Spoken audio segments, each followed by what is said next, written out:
সরাসরি নিউজ রুমেও যাই। সব্যসাচী চক্রবর্তী আমাদের প্রতিনিধি নিউজ রুম থেকে রয়েছেন আমাদের সঙ্গে সরাসরি। সব্যসাচী, আরজিকর ইস্যু, তারপর এই প্রথম উপনির্বাচন এবং এখনো পর্যন্ত সবুজ ঝড়ের ইঙ্গিত, আর এই জায়গা থেকেই যেটা প্রশ্ন, ইনফ্যাক্ট আমরা দেখছি মাদারিহাট যেটা বিজেপির দখলে ছিল সেটাও তৃণমূল কংগ্রেসের দিকে চলে যাচ্ছে। তাহলে কি এই আরজিকর আবহ শাসক দলের ভোট ব্যাংকে কোনো প্রভাবই ফেলতে পারলো না, বিশেষ করে যদি গ্রামীণ ভোট ব্যাংকে নজর রাখা যায়? আর একটা কেন্দ্র হাড়োয়া, যেখানে উল্লেখযোগ্যভাবে আইএসএফ এর দ্বিতীয় স্থানে উঠে আসা। তো সব মিলিয়ে একটু যদি ব্যাখ্যা করা যায় এখনো পর্যন্ত যা ট্রেন্ড রয়েছে। একদমই নীলাঞ্জনা, তুমি গ্রামীণ ইস্যু পরে এসো, তুমি শহুরে ইস্যুর কথা বলো আগে, কারণ এটা তৃণমূল কংগ্রেসের তরফে দাবি ছিল যে শহুরে ভোটারদের মধ্যে একমাত্র আরজিকরের প্রভাব রয়েছে, গ্রামীণ ইস্যুতে নেই। গ্রামীণ ইস্যুতে রয়েছে কিনা সেটাতে পরে আসি, সেটা তো ছবিতে আমরা বোঝা যাচ্ছে। কিন্তু যদি আমি এই যে 6টা আসনে যে উপনির্বাচন হলো, এই 6টা আসনে উপনির্বাচনের মধ্যে তুলনামূলক শহরাঞ্চলের ভোট যদি দেখো, তাহলে আমাদের নৈহাটি এবং মেদিনীপুর ধরে নিতে হয়। সেখানে কি প্রভাব, তুলনামূলক শহরাঞ্চলের ভোটেও কি এর প্রভাব পড়লো, এই বিষয়টাও কিন্তু বড়সড় প্রশ্নের মুখে। আমরা ট্যালিও দেখাবো এখনো পর্যন্ত কোন আসনে কি এখনো পর্যন্ত এগিয়ে আছে, তাহলে তুমি বুঝতে পারবে যে 6টা যেটা, সেই 6টা আসনেই এখনো পর্যন্ত তৃণমূল কংগ্রেস এগিয়ে আছে। এবং সেই জায়গায় দাঁড়িয়ে যেরকম আমি নৈহাটির কথা বলছিলাম, হাড়োয়াতে, এবং সেই জায়গায় দাঁড়িয়ে তৃতীয় রাউন্ড শেষে এখনো পর্যন্ত 23,084 ব্যবধান রয়েছে। নৈহাটি যেটা বলছিলাম শহুরে ভোট তুলনামূলক 35,344 ভোটের ব্যবধানে এখনো পর্যন্ত এগিয়ে রয়েছে তৃণমূল কংগ্রেস। আর মেদিনীপুর এখনো পর্যন্ত তুলনামূলক কম যদিও, কিন্তু এগিয়ে আছে 8,932 ভোটে। তালডাংরাতে তৃণমূল এগিয়ে আছে 3,780 ভোটে, এখনো পর্যন্ত এগিয়ে আছে। অর্থাৎ তুলনামূলক শহরাঞ্চলের ভোটেও তৃণমূল কংগ্রেস এগিয়ে রয়েছে। মাদারিহাটের কথা তুমি বলছিলে, যেখানে তৃণমূল কংগ্রেস এখনো পর্যন্ত দ্বিতীয় রাউন্ডের শেষে এগিয়ে আছে 10,000 ভোটে। সীতাই 60,493 ভোটে তৃতীয় রাউন্ডে, বড় ব্যবধান।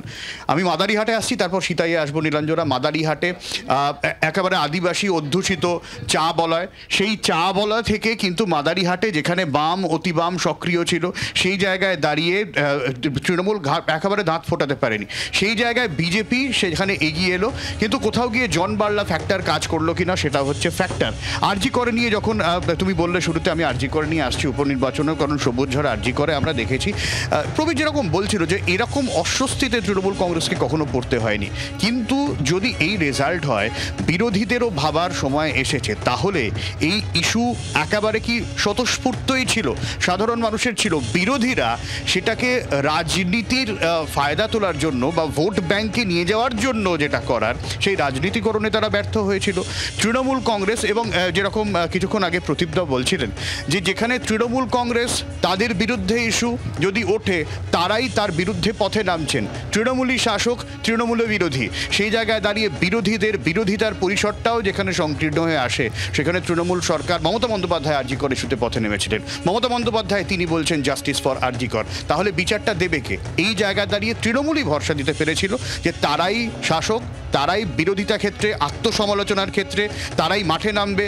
মমতা বন্দ্যোপাধ্যায় একমাত্র মুখ, তার বিরুদ্ধে অভিযোগ যদি ওঠে তিনি দেখবেন কোথায় খামতি, কোন কর্মী নিচুতলার কর্মী না মাঝারি কর্মী বা ওপরতলাকেও তিনি ঠিক করে দেবেন। সেই জায়গায় দাঁড়িয়ে বিরোধীদের ভূমিকাটা কি ছিল তা নিয়েও কিন্তু প্রশ্ন ওঠে। বিজেপি আরজিকর ইস্যুতে বারবার ময়দানে নামার চেষ্টা করেছিল, কিন্তু আমরা দেখেছি যখন অগ্নিমিত্রা পলরা তারা যখন আন্দোলনে সামিল হতে যান, তাদেরকে গো ব্যাক স্লোগান দেওয়া হয়েছে।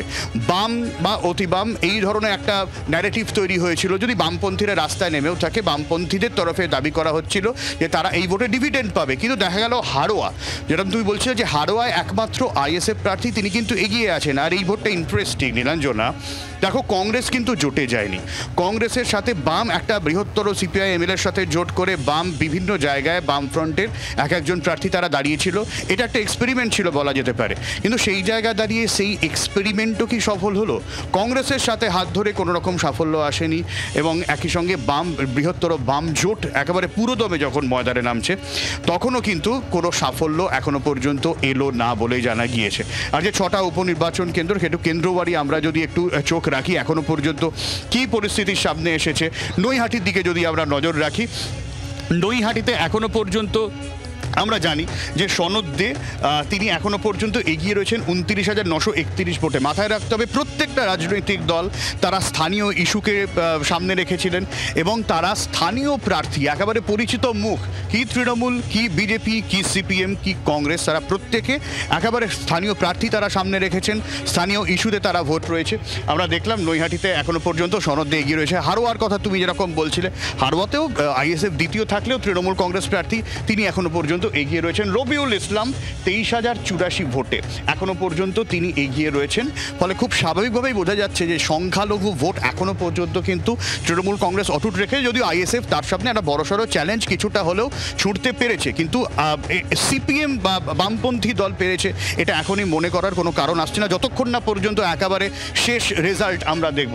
এরপরে আমরা দেখব এখনো পর্যন্ত তালডাংরাতেও কিন্তু মোটামুটিভাবে তৃণমূল কংগ্রেস কনফিডেন্ট ছিল যে এখানে ফাল্গুনী সিংহ বাবু যথেষ্ট এগিয়ে থাকবেন, যদিও মার্জিনটা এখনও পর্যন্ত খুব একটা বেশি না, 3,780। তবে তৃণমূল কনফিডেন্ট যে এই মার্জিনটা যত সময় এগোবে তত আরও বাড়বে। সেই জায়গায় দাঁড়িয়েও কিন্তু তালডাংরাও তৃণমূলের।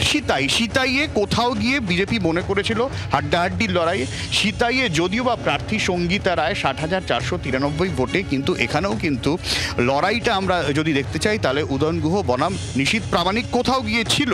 এখানেও কিন্তু একটা প্রেস্টিজ ফাইট ছিল নিশীথ প্রামাণিকের। কোথাও গিয়ে একসময় তৃণমূল কংগ্রেসের অন্দরেও হাওয়া উঠেছিল যে কোথাও গিয়ে ভোট করানোদের সমস্যা হচ্ছে, সেই জায়গায় গিয়ে একটা আলোচনা ছিল, কিন্তু দিনের শেষে জল্পনা মিটিয়ে সিতাইয়েও 60,493 ভোটে এগিয়ে। ফলে খুব স্বাভাবিকভাবেই যে কোচবিহার বিজেপির দখলে ছিল, সেই কোচবিহারে এখন বিজেপি কোথায় তা নিয়ে গেরুয়া শিবিরেও একটা আত্মসমালোচনার প্রয়োজন আছে বলে গেরুয়া শিবিরের মধ্যেই হাওয়া উঠছে। মেদিনীপুর নিয়ে আমরা গত লোকসভা ভোটেই দিলীপ ঘোষকে নিয়ে একটা টানাপোড়েন দেখেছি, সেই মেদিনীপুরও কোথাও গিয়ে তৃণমূল কংগ্রেস আবার সেখানে অনেকটাই সামনে। সেখানে যদিও মার্জিন এখনও পর্যন্ত কম 8,932, সুজয় হাজরা মেদিনীপুরে, কিন্তু মেদিনীপুরও সেখানে আমি যেরকম বলছিলাম শুরুতেই যে নৈহাটি এবং মেদিনীপুর যদি আরজিকর ইস্যুতে শহরাঞ্চলের ভোটের কথা বলা হয় তাহলে এই দুটো জায়গায় তুলনামূলকভাবে প্রভাব পড়ার কথা ছিল, কিন্তু যখন প্রভাব সেই অর্থে দেখা যাচ্ছে না তখন কোথাও গিয়ে এটাও বলার, তাহলে কি বিরোধীরা এই আরজিকর ইস্যু নিয়ে সামনে এগোতে পারেনি? মাদারিহাটের কথা নীলাঞ্জনা বলছিলাম, মাদারিহাটে যেরকম চা বাগান সেখানে আদিবাসী অধ্যুষিত এলাকা, বাম অতিবাম থেকে হাত ঘুরে সেখানে যখন বিজেপির হাতে এলো, সেখানে 10,000-এরও ভোটে যখন জয়প্রকাশ টপ্প এগিয়ে থাকেন মাদারিহাটে তৃণমূল কংগ্রেসের, তখন গিয়ে কোথাও গিয়ে যে জন বার্লাকে নিয়ে একটা জল্পনা চলছিল যে জন বাংলা তৃণমূল কংগ্রেসে যোগ দিতে পারেন কি পারেন না, এই ফ্যাক্টরটা কাজ করেছে নাকি কোথাও গিয়ে সাধারণ মানুষের কাছে তৃণমূল এই বার্তাটা দিতে পেরেছে যে তৃণমূলের বিকল্প এখনো পর্যন্ত তৃণমূলই। অর্থাৎ এই যে রাজ্যবাড়ি যে এখনো পর্যন্ত পরিস্থিতি নীলাঞ্জনা, তাতে প্রশ্ন তৃণমূল তুলতেই পারে, যে দাবি তৃণমূল কংগ্রেসের তরফ থেকে করা হয়েছিল যে এটা শুধু শহরের মধ্যে প্রভাব ফেলেছে, গ্রামাঞ্চলে নাও, কিন্তু আমরা দেখেছি মফস্বলেও মিছিল বেরিয়েছিল, গ্রামের মানুষও পথে নেমেছিলেন, কিন্তু সেটা গিয়ে কোথাও গিয়ে একটা সরকার বিরোধিতা এবং সরকারের বিকল্প হিসেবে যদি আমি কাউকে চাই সেটাও কি সাধারণ মানুষ পেয়েছে? এটাও কিন্তু প্রশ্ন। নিরঞ্জন, সব্যসাচী, মাদারিহাটের সম্ভবত কিছু আপডেট এসেছে মনে হয় আমরা মাদারিহাটে এখনো পর্যন্ত আরো আপডেট হয়েছে, জয়ের ব্যবধান আরো বেড়েছে 19,000 ভোটে এখনো পর্যন্ত জয়প্রকাশ টপ্প এগিয়ে রয়েছে। ফলে এই মাদারিহাট যখন বিজেপি ধরে রাখতে পারলো না, কোথাও গিয়ে যখন 26-এর বিধানসভা ভোট রয়েছে, স্ট্র্যাটেজি কি হবে? যেখানে বিজেপির সংগঠন নিয়ে প্রশ্ন উঠছে, যেখানে মিসড কলের সদস্য সংগ্রহ, সদস্যতা অভিযান চলছে, সেই মিসড কলের সদস্য সংগ্রহেও মানে রীতিমতো হিমশিম খেতে হচ্ছে, সেই জায়গায় দাঁড়িয়ে যখন মাদারিহাটেও হাতছাড়া হয়ে যায় বিজেপির, তখন দলের অন্দরে তো জোর চর্চা হবে। নীলাঞ্জন, বাংলার আওয়াজ, বাঙালির আবেগ, জি 24 ঘন্টা।